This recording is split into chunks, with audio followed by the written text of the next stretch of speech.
ગુજરાતમાં રાજકીય પક્ષોએ પ્રચાર ઝુંબેશ તેજ કરી છે। તમામ રાજકીય પક્ષો કર્યા જીતના દાવા। લોકસભા ચૂંટણીના પડઘમ વાગી ચૂક્યા છે। ઠેર ઠેર કાર્યકર મીટિંગો ચૂંટણીમાં જંગી મતોની લીડ સાથે વિજયી બનાવવા રણનીતિઓ ઘડી રહ્યા છે। ત્યારે કચ્છ લોકસભા બેઠકના ભાજપના ઉમેદવાર વિનોદ ચાવડાએ પણ પ્રચાર પ્રસાર શરૂ કરી દીધો છે અને ઈષ્ટદેવ અને વડીલોના આશીર્વાદ પણ મેળવી રહ્યા છે। ભુજ સ્વામિનારાયણ મંદિર મણિનગર ગાદી સંસ્થાન દર્શન કરવામાં આવ્યા હતા। ત્યારબાદ કાળો ડુંગર જઈને દત્તાત્રેય ભગવાનના દર્શન કરીને પ્રચારના શ્રી ગણેશ કર્યા। તો આ તરફ બારડોલી લોકસભા બેઠક પર કોંગ્રેસે સિદ્ધાર્થ ચૌધરીને ઉમેદવાર તરીકે જાહેર કર્યા છે।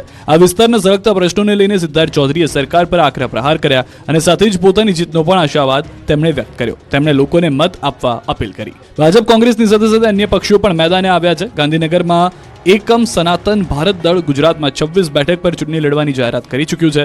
સનાતન ધર્મને મુખ્ય મુદ્દો બનાવી દેશની 275 બેઠક પર ચૂંટણી લડવાની જાહેરાત કરી છે। એકમ સનાતન ભારત દળના પ્રદેશ પ્રમુખ મિતેશ પટેલે કહ્યું કે હિન્દુ હિતની રક્ષાના મુદ્દા પર ચૂંટણી લડીશું। હવે શરૂ થશે ભાજપનો હાઈટેક પ્રચાર। અમદાવાદમાં ભાજપે શરૂ કર્યું મીડિયા સેન્ટર। લોકસભાની ચૂંટણીમાં પ્રચાર પ્રસારને લઈને ભાજપે અમદાવાદમાં મીડિયા સેન્ટર તૈયાર કર્યું છે। આધુનિક સુવિધાઓથી સજ્જ આ મીડિયા સેન્ટરમાં પત્રકાર પરિષદ માટે વિશાળ સંખ્યામાં લોકો બેસી શકે તેવો રૂમ, નેતાઓ ટીવી ડિબેટમાં બેસી શકે તે માટે 2 બૂથ પણ બનાવવામાં આવ્યા છે। મીડિયા મોનિટરિંગ રૂમ પણ બનાવવામાં આવ્યો છે। તો લોકસભા ચૂંટણીને લઈને મીડિયા સેન્ટરમાં સંગઠનના પદાધિકારીઓ, કેન્દ્રીય મંત્રીઓ અને દિગ્ગજ નેતાઓ આવતા હોય છે। આ તમામ લોકોના બેસવા માટે લોજની વ્યવસ્થા કરવામાં આવી છે। સાથે જ આ તમામ લોકો પ્રેસ કોન્ફરન્સ કરી શકે તે માટેની પણ વ્યવસ્થા કરવામાં આવી છે। સામાન્ય રીતે ભારતીય જનતા પાર્ટી દર વખતે ચૂંટણી સમયે મીડિયા સેન્ટર શરૂ કરે છે। તે જ પ્રમાણે આ વખતે લોકસભાની ચૂંટણીને અનુલક્ષીને મીડિયા સેન્ટર શરૂ કરવામાં આવ્યું છે।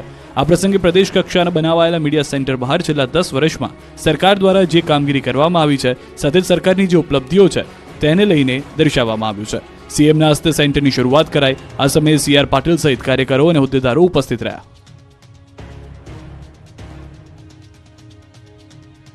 ભરૂચ લોકસભા બેઠકના ભાજપના ઉમેદવાર મનસુખ વસાવાએ આમોદથી ચૂંટણી પ્રચારનો પ્રારંભ કર્યો। આમોદમાં બહુચર માતાજીના મંદિરમાં દર્શન કર્યા બાદ મનસુખ વસાવાએ રેલી યોજી જનસભાને સંબોધી। મતદારોને સંબોધન દરમિયાન વસાવાએ ઇન્ડી ગઠબંધનના ચૈતર વસાવા પર આકરા પ્રહાર કર્યા। ચૈતર વસાવા સાથે ફરનાર લોકોને મનસુખ વસાવાએ રોહિંગ્યા ગણાવ્યા। સાથે જ 7 લાખ મતથી ચૂંટણીમાં જીતનો દાવો કર્યો।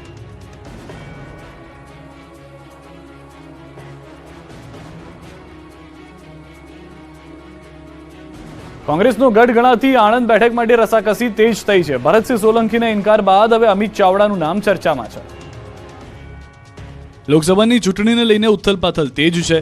જોડતોડની રાજનીતિ પૂરબહારમાં છે, ત્યારે કોની સામે કોણ લડશે તેની મૂંઝવણ છે। આ બધા વચ્ચે આણંદ બેઠક પાસે કોંગ્રેસમાં અમિત ચાવડા ટિકિટ આપે તેવી ચર્ચા થઈ ગઈ છે। જોકે ભરતસિંહ સોલંકીએ ચૂંટણી ન લડવાની જાહેરાત કરી છે। મધ્ય ગુજરાતમાં આણંદ બેઠક કોંગ્રેસનો ગઢ ગણાય છે। માધવસિંહ સોલંકી, ઈશ્વર ચાવડા જેવા દિગ્ગજ નેતાના પરિવારમાંથી અમિત ચાવડા આવે છે, ત્યારે કોંગ્રેસ આ મોકો જવા દેવાના મૂડમાં નથી। બીજી તરફ અમિત ચાવડા ચૂંટણી લડવાથી મધ્ય ગુજરાતની આ બેઠક પર મોટી અસર પડશે, કારણ કે આણંદ બેઠક પર ક્ષત્રિય ઠાકોર સમાજના મતદારોનો મોટો દબદબો છે। હવે કોંગ્રેસની જાહેરાત બાદ જ ચિત્ર સ્પષ્ટ થશે। એક ધારાસભ્યના નિવેદનથી વડોદરાની રાજનીતિમાં ઉભરો આવી ગયો છે। કોંગ્રેસમાંથી ભાજપમાં આવેલા નેતાને ટોણો મારી શીખ આપી। સાસરે જાવ ત્યારે વહુના બહુ વખાણ થતા હોય, પણ એ વહુ જ્યારે પાછી જાય ત્યારે શું પરિસ્થિતિ થાય અને ઘરવાળા પણ એને કઈ નજરે જુએ આપણે સૌ જાણીએ। સાંભળ્યું નેતાઓની ટોણેબાજી। લોકસભાની ચૂંટણીને લઈને દરેક પક્ષમાં કુદાકૂદની રાજનીતિ તેજ થઈ ગઈ છે। કોંગ્રેસમાંથી ભાજપમાં આવેલા નેતાઓ સામે શાબ્દિક પ્રહારો અને વાકબાણ થઈ રહ્યા છે। કંઈક આવા જ પ્રહાર જોવા મળ્યા વડોદરાના એક કાર્યક્રમમાં। ભાજપના ધારાસભ્ય શૈલેષ મહેતાએ જાહેર મંચ પરથી ટોણો માર્યો। ધારાસભ્યએ બાલકૃષ્ણ પટેલને કહ્યું કે વહુ સાસરે જાય ત્યારે તેના વખાણ થાય, પણ પાછી આવે ત્યારે ઘરવાળા કેવી નજરે જુએ એ તમે બધા જુઓ છો। ધારાસભ્યએ આ ટોણો કોંગ્રેસમાંથી ભાજપમાં આવેલા અને એક સમયે પ્રતિસ્પર્ધી એવા બાલકૃષ્ણને માર્યો હતો।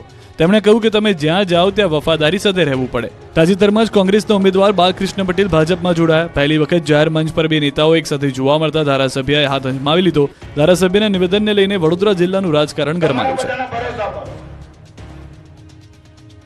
લોકસભાની ચૂંટણીમાં જોવા મળશે કેટલાક નવા ચહેરા, નવા પક્ષ। એકમ સનાતન ભારત દળે ગુજરાતમાં 26 બેઠક પર ચૂંટણી લડવાની તૈયારી બતાવી છે।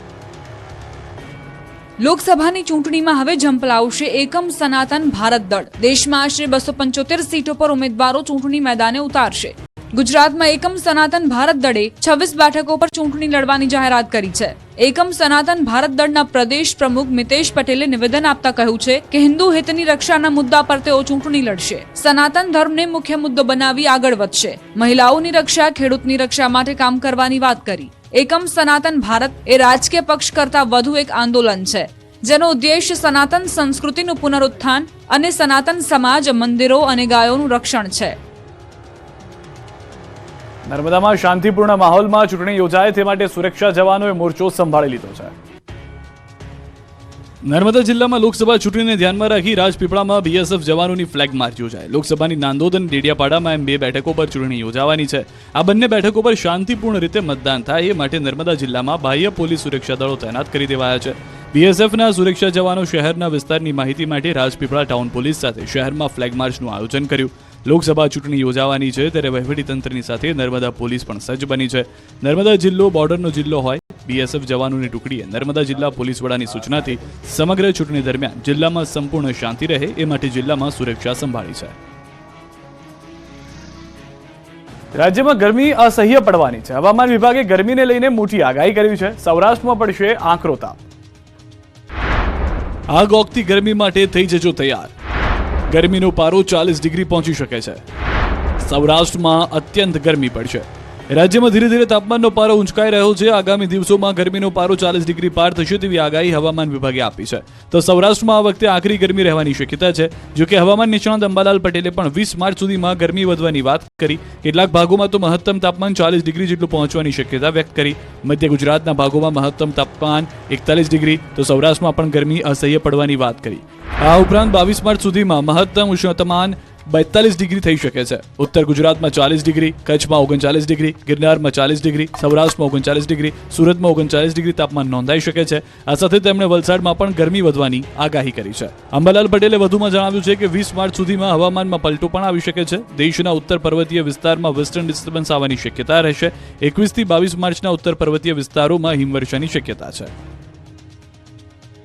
ઉનાળામાં લીંબુ શરબત કડવું લાગે તો નવાય નહીં. 20 થી 30 રૂપિયામાં મળતા લીંબુ હાલ 150 રૂપિયા કિલો થયા છે. કાળઝાળ ગરમીનો તોડ છે લીંબુ, અને હાલ લીંબુના ભાવ છે આસમાને. હજુ થોડા દિવસ પહેલા જ 20 થી 30 રૂપિયામાં વેચાતા લીંબુ હાલ 150 રૂપિયા કિલો વેચાઈ રહ્યા છે. લીંબુના વધતા ભાવ લોકો માટે પરેશાનીનું કારણ બન્યા છે. ગૃહિણીઓના મતે રસોડામાં લીંબુ વગર ચાલે તેમ નથી. આગામી દિવસોમાં લીંબુની માંગમાં વધારો થવાનો છે.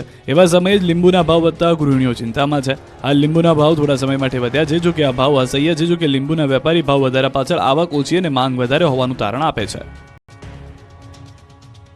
સતત વિલોપાત અને નુકસાન સહન કરતા ખેડૂતોના અચ્છે દિન આવી ગયા. સરકારે ટેકાના ભાવે કરી ખરીદીની શરૂઆત. ખેડૂતોને લાગી ગઈ લોટરી. ખેડૂતો માટે હાલ અચ્છે દિન આવી જ ગયા છે. જી હા, સરકારે ટેકાના ભાવે આજથી ખરીદી શરૂ કરી દીધી છે. 90 દિવસ સરકાર દ્વારા તુવેર, ચણા, રાયડાને ટેકાના ભાવે ખરીદી કરવામાં આવશે. સરકાર 2.45 લાખ મેટ્રિક ટન તુવેરની ખરીદી કરશે. 1.51 લાખ મેટ્રિક ટન રાયડાની ખરીદી કરાશે. 3.24 લાખ મેટ્રિક ટન ચણાની ખરીદી કરાશે. સરકારના આ નિર્ણયથી રાજ્યના અંદાજિત 3.25 લાખ ખેડૂતોને લાભ મળશે. તો બનાસકાંઠામાં પણ આજથી ટેકાના ભાવે રાયડાની ખરીદી શરૂ કરાય છે. ધાનેરા તાલુકા સંઘ દ્વારા ભાવ નિયત કરાયા છે. ટેકાના ભાવ 1130 પ્રમાણે ખરીદી કરવામાં આવશે. ખુલ્લા માર્કેટમાં 950 થી 1020 રૂપિયાના ભાવ ચાલી રહ્યા છે. સરકારના નિર્ણયને લઈ ખેડૂતો એપીએમસી છોડી સરકારના ટેકાના ભાવે રાયડો વેચવા આવી રહ્યા છે. જગતના તાતને હાલ ચાંદી થઈ ગઈ છે. ગુજરાત યુનિવર્સિટી